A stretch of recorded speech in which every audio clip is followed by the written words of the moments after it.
What does your club need this transfer window? Well, come to the right place, haven't you, ladies and gentlemen, boys and girls? Thank you for joining me on another very special video on the channel. And transfer window is arguably the favourite time of the year. I'm sitting next to a window right now. It's not as good as a transfer window, is it? So it's good vibes. I'm going to go through the biggest clubs in the Premier League, the top six. Arsenal's still in there, but like, it's what the fuck, and we'll chuck in Leicester as well. We've got the biggest clubs there in England, and we're going to see, what do they need? There's so many players after the Euros who have a good tournament. They're on the top of clubs' lists, but do they need them? What does your club need to win the league? So, ladies and gentlemen, boys and girls, if you do enjoy the video, please make sure to like and subscribe, because it all does help the channel. It's all good vibes around here. Stick around. You don't want to miss the content. I tell people, if you're not a fan of 1-0 now, you're going to want to be, because it's got to be the cool thing to do in a couple of years. So make sure you're there. Manchester United. I'm a Man United fan. I've got to try and be as unbiased as possible, but I think it's a clear thing that we need a centre-back. What we need this transfer window is another centre-back. Harry Maguire has just had a fantastic Euros tournament. He had a fantastic season for Manchester United, but because of his price tag, because of the memes and all that around him, he's never going to get a lot of credit. But I think Maguire was unbelievable last season. I think more people realised that in the Euros, his ability to take the ball forward and distribute it, which I think was great. Raphael Varane, at the time of reading this, is very close to joining Man United. However, I'm a United fan. I've been a United fan for a long time, and I don't get excited until I see them holding a shirt, because all these rumours and all that stuff, it's good, it gets clicks, but is it actually going to happen? So my mate Fabrizio is saying that Varane is very, very close to being done, which that's crazy. Like that's crazy. But it's also a sign of where United's going, I think. I think signing Varane is we're going to get success, and we're going to get success now, because he's not one that you've got to get, for a long term, for long term success, are you? They could have taken the look out of Thiago Silva. I think both of them are at very different stages of their career, however. But I think, United might have had a look at Chelsea with the Thiago Silva signing and said, you know what, Thiago Silva was, great when he played for Chelsea. Maybe we can do that with Varane, who I'd say Varane is a little bit closer to his prime than what Thiago Silva was last year. I think Varane, he's a winner. 4 Champions Leagues, he's won a World Cup. He's a winner in multiple league titles. There's no denying that. You've got to get someone who you know what you're going to get from him.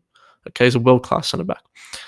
Pairing him alongside Harry Maguire makes it look good. But the reason why I said it's a vision of where United think we are at now is, if you do look for the future, you're looking at a Pau Torres maybe, who's a little bit younger. But because of this, these young players get so hyped up now, and they get so, you're going to get them for a little bit more expensive. We could be getting Raphael Varane for 50 mil, which, yes, I know in the current day market, it doesn't sound as much, for a lot, to be honest. It's still a hefty price tag for a centre-back, but it doesn't sound much. And I think what people are realising now is world-class centre-backs are very hard to come by. They're very, very hard to come by. It means that United have got to have an extremely expensive defence, but attack wins you games, defence wins you titles. So I don't mind that. Raphael Varane, a centre-back in general, is very much needed. Obviously, Jadon Sancho has been confirmed. United haven't yet fully come out with the shirt, his number, and blah, blah, blah, but that's done. Okay, so Sancho obviously would be on this list, but it's completed already. I'm looking at my list, I'm seeing a holding midfielder. I think every single United fan knows that the missing piece to the puzzle in that midfield is someone that can just sit in front of the defence, almost like a Jordan Henderson type. Just sit in front of the defence and move it around. A name that comes to mind is Dembele, who used to play for Tottenham. Obviously, we're not going to sign him now. But a Dembele-like player from Tottenham back in the day is exactly who United need in this team. There's obviously the names that get thrown around, like Declan Rice and Ndidi. Declan Rice, so you're going to get for a lot of money.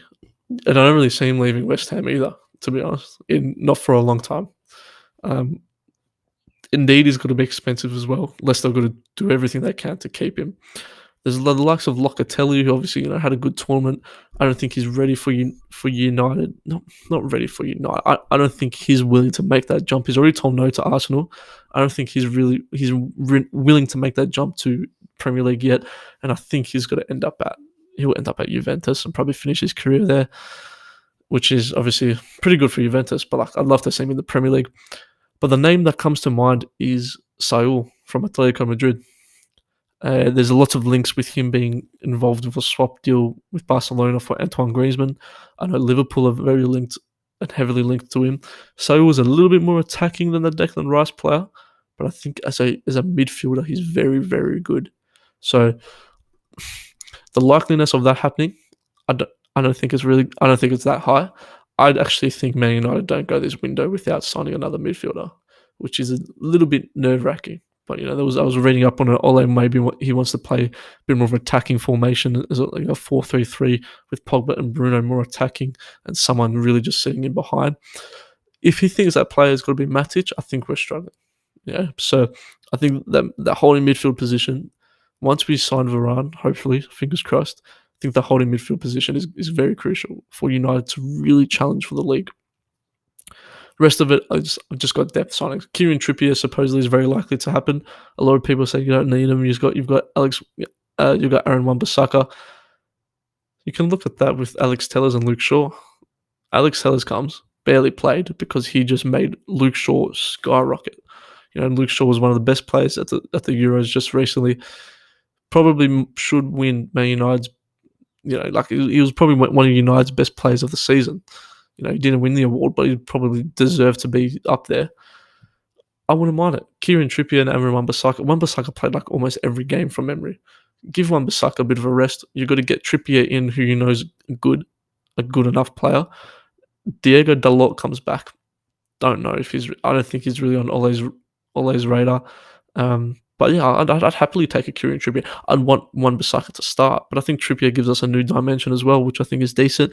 And just on following that, striker, I think we can go. I think this is our last year. I think next at the ending of this season, the window after that, I think is when we just go full sail for a striker. I think we're going to need a striker, but a couple more depth signings. We've got some young players coming through, and I think that's okay.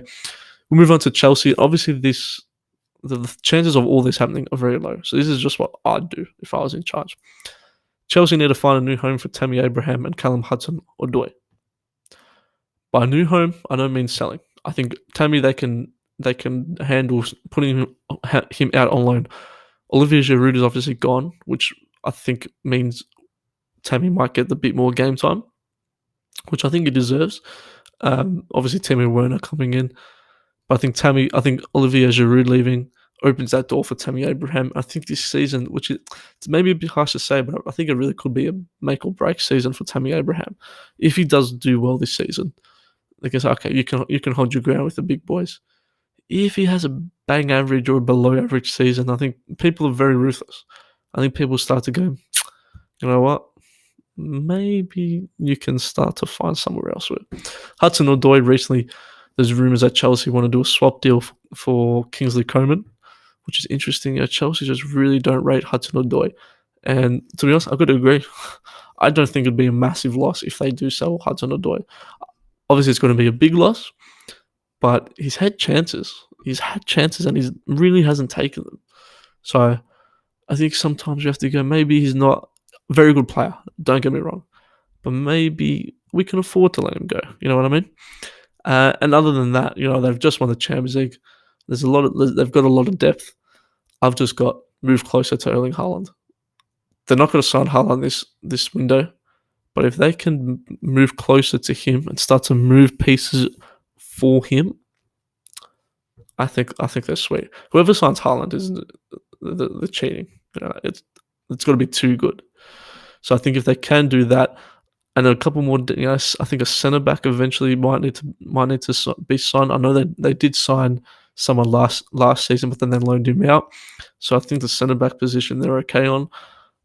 I think Chelsea could make a very, very good run once again. Champions League leaders, I think they're sweet. Mason Mount's got another season in him.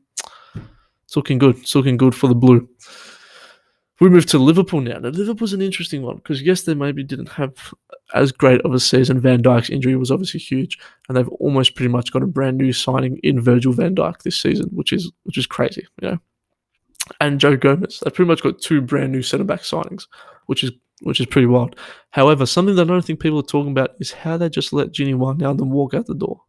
I think he wanted to leave, but he's a good player. And we're seeing Netherlands, we saw it, very good play. If you play him where you can utilise him the best, Gini Wijnaldum does bits.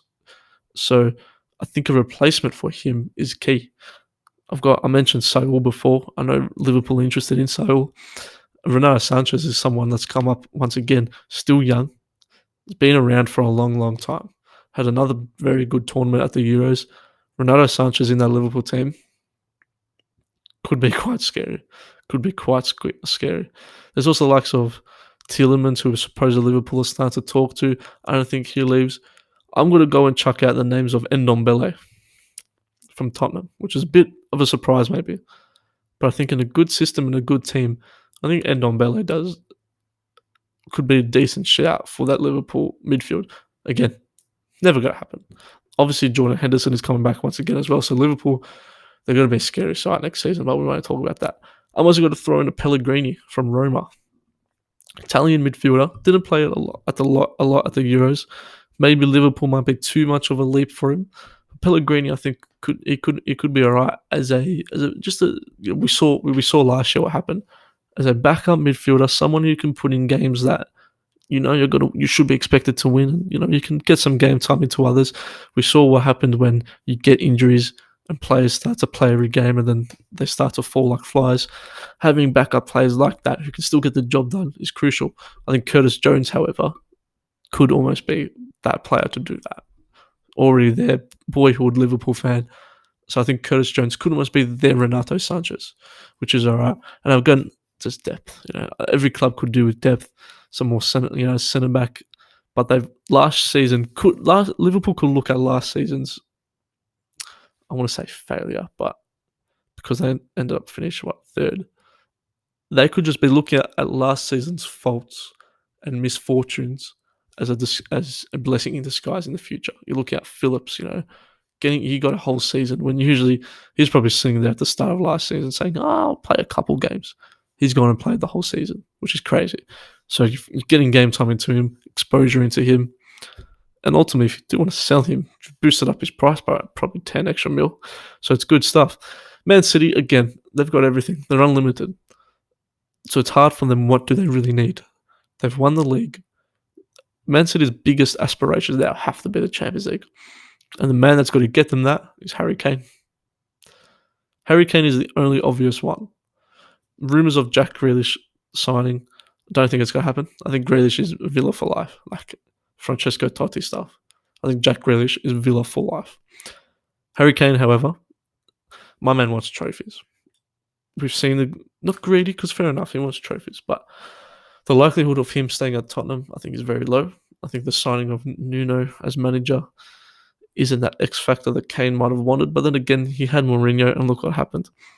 Man City, Harry Kane in that striker, and they're chilling. If City can get... We're hearing that Mahrez and Sterling are on the table to get sold, which is wild. How a club can just let these two players say, yeah, we don't really need you. The only way that I think Grealish goes to Man City is if Aston Villa get one of those two players. If they get one of those two players plus cash, that's the only way I see Grealish going, which is wild. I mean, Mahrez could be playing at Villa. Sterling could be playing at Aston Villa, which is, crazy. But I think Grealish stays at Villa. But I think Man City just go gun-ho for Harry Kane because they need to win a Champions League. They really need to win a Champions League. What would you do if you're Manchester City? What do you prioritise? Because obviously now Aguero's gone. They play Gabriel Jesus. Is he good enough to really make that push? Or do they keep having Foden and De Bruyne as a sort of false nine sort of position like what they've done recently this season? Last season, sorry. We've got Arsenal, who supposedly are very close to signing Ben White for 50 mil. Manchester United got to sign Raphael Varane for the same price that Arsenal got to sign Ben White. Just deep that a bit. Just deep it. Crazy stuff. But yet again, they really need it. Okay, I think Ben White's going to be a good signing for them. I'm very interested. Arsenal fans, I want to hear William Saliba. You guys signed him, and everyone's like, he's got to be our starting centre back. He's got to be good. You've loaned him out again, so maybe he's not that good. You've loaned him out 2 seasons. Last season, I can understand. 2 seasons now, you've loaned him out. So is he really that good? I know he's still young, but like, how did that transfer really work out? Then you look at Arsenal again. Can they bolster their midfield? Got the names of James Maddison, who they've been linked to. Don't think it's going to happen. I want to throw you something. Would you rather play for Leicester City or Arsenal? If you're James Maddison, Arsenal come knocking. Arsenal go, Thierry Henry, Dennis Bergkamp, the Invincibles, Arsene Wenger. They've got the history. They've got the fans. They've got all that. Do you go to Arsenal instead of Leicester? Because right now, Leicester's more likely to win the title than Arsenal, which is 100% guaranteed. But Arsenal's got that, that history to them, that prestige. I think I'd choose Leicester, to be honest, because Arsenal very, very, very slowly are going to start to lose that prestige and are very, very slowly going to become Tottenham's level, which is crazy to think. But you look at the names, I think the names of James Maddison, they're going to struggle to sign someone like him. They're linked to a youngster, Lukongu, a young midfielder, 21 years old. Is he going to be the answer to their problems? Not really. There's obviously every year they're linked to Aua, I can't say his name, Olympic Lyon midfielder, good player. This has been happening for 4 years, man. Mateus Pereira from West Brom is a player that I'd be very keen on signing if I'm Arsenal. Attacking midfielder, can play on the wings as well if you want him to. Gives you that creativity which Arsenal have got nothing for. Mateus Pereira I think would be very good, and they've got to get him for anywhere between 20 to 30 mil, which right now is like it's a steal. I've also thrown in Pellegrini, as I mentioned, for Liverpool before. I think Pellegrini can do a job there. Locatelli has already said, no, I'm not going to Arsenal. So, sorry there, but I agree, Locatelli. Then we go to Leicester, and I think we could see a common theme with clubs maybe starting to look a little bit more into the Serie A after we saw Italy's success in the Euros.